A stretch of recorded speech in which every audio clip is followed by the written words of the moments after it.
in advanced settings, this is a cool feature.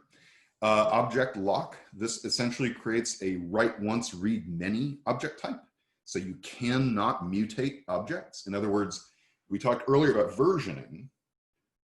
Here we're talking about there's no versions. Everything is new.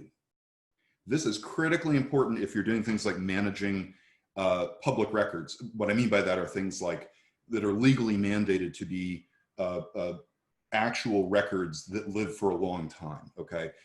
That's where worm, write once, read many really kind of came from back in the probably 70s at this point.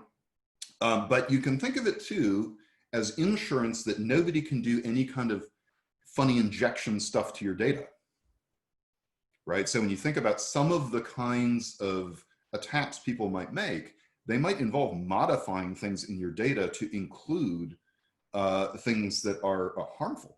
So if you're serving a website, for example, and somebody wants to do some kind of JavaScript-based code injection, and they manage to get write access to your objects and mutate them, the next time that web app calls that object, it'll have the same name, and it'll now deliver the version that has been compromised.